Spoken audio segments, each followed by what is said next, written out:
Okay student, आपकी CBSE 9th class exercise 13 आपकी चल रही थी।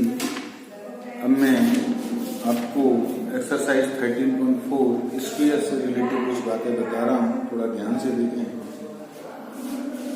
देखो बेटा, ये जो स्फीयर होता है इसका कुछ भाग ऊपर उठा हुआ होता है, स्पेस में उठा हुआ होता है, और ये जो ऊपर का ये पोर्शन होता है ये टोटल सरफेस एरिया होता है, स्फीयर के नाम से जाना जाता है, या हम इसको कर्व सरफेस एरिया होता है, स्फीयर बोलते हैं। तो total surface area of the sphere, या इसको हम कर्व सरफेस एरिया भी बोल देते हैं। Curve surface area of sphere 4 pi R square. ठीक है बेटा, अब इसका यदि हम हाफ करें तो ये सर्कुलर पोर्शन अलग से निकलता है, ये curve surface area of sphere बोला जाता है। Curve surface area of sphere 2 pi R square. अब बेटा ये रेडियस है यार, इसको और ऐड कर लिया जाता है तो 2 पाई आर स्क्वायर और pi R square. Total surface area of sphere 3 pi R square. अब ये तो हो गया आपके बेटा, ये चीज समझ में आ गई। अब मैं स्फेरिकल सेल के बारे में बता रहा हूं। स्फेरिकल जो सेल होता है इसमें 2 रेडियस होती है। जो लार्जर सर्किल होता है, लार्जर स्फीयर होता है, इसकी रेडियस r1, और जो स्मॉलर स्फीयर होता है इसकी रेडियस r2। तो ये जो हमारे पास इस तरीके का जो बनता है ये आपका स्फेरिकल सेल है। ठीक है, total surface area of spherical shell, ये फॉर्मूला होता है 4 pi r1 square plus r2 square. r1 जो है वो ग्रेटर है r2 से, और total surface area of hemispherical shell, total surface area of Hemy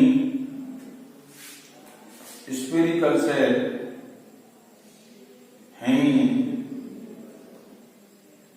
total surface area of hemi आएगा, हेमी स्फेरिकल सेल। तो इसका होता है pi 3r1 square plus r2 square. तो total surface area of sphere 4 pi R square, curve surface area of hemisphere 2 pi R square, total surface area of hemisphere 3 pi R square, total surface area of spherical shell 4 pi r1 square plus r2 square, total surface area of hemispherical shell pi 3r1 square plus r2 square. तो यहाँ बेटा हम surface area से related फॉर्मूले को पढ़ रहे हैं। अभी हमने वॉल्यूम वाला टॉपिक स्टार्ट नहीं किया है। मैं समझता हूँ कि आपकी समझ में आ गया होगा। नेक्स्ट आपकी वॉल्यूम होगी इसके बाद चालू। क्यूबॉइड, कॉन, सिलेंडर, स्फीयर, इनके वॉल्यूमों के बारे में पढ़ेंगे। अब मैं एक्सरसाइज 13.4 आपको समझा रहा हूँ, ध्यान से देखें। एक्सरसाइज 13.4 का क्वेश्चन नंबर पहला, find the surface area of the sphere of radius.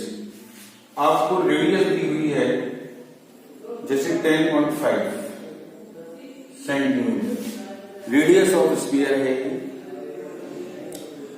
आपसे सरफेस एरिया ऑफ स्फीयर पूछ रहा है।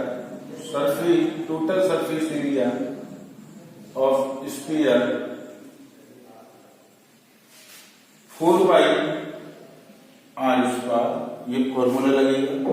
4 पाई की वैल्यू 22/7, रेडियस 10.5 × 10.5, और ये इससे कट जाएगा 1.5। इसका मल्टीप्लाई कर देंगे 1386 सेंटीमीटर स्क्वायर। तो ये हो गया total surface area of sphere. तो मैं समझता हूं ये आपकी समझ में आ गया होगा। अब मैं नेक्स्ट आपको समझा रहा हूं क्वेश्चन नंबर सेकंड। फर्स्ट को आप कर सकते हैं, find the total surface area of hemispherical of radius 10 centimetres. तो हेमी स्फेरिकल का जो टोटल सरफेस एरिया होता है वो 3 पाई आर स्क्वायर होता है। क्या होता है? 3 पाई आर स्क्वायर, जबकि पाई की वैल्यू 3.14 है। Radius of hemisphere, radius of hemisphere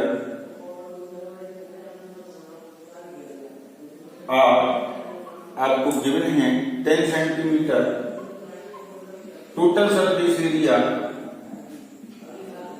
of hemisphere 3 pi R square, 3 pi की वैल्यू 3.14, रेडियस 10 इंटू 10। आगे आपकी समझ में, और इसको हम सॉल्व कर लेंगे। 942 सेंटीमीटर स्क्वायर। तो ये चीज आपकी क्लियर हो गई है। क्वेश्चन नंबर थर्ड है, सॉरी सेकंड आपको समझा रहा हूं, भूल गया था मैं। Find the surface area of a sphere of diameter. मतलब डायमीटर आपको गिवन है तो रेडियस फाइंड कर लेंगे। 2r diameter of sphere 2r equal to आपको दिया हुआ है 14 centimetre, r equal to 14/2, r equal to 7 centimetre. इसके बाद आपसे फाइंड करवा रहा है total surface area. 4 pi R square होता है। Total surface area of sphere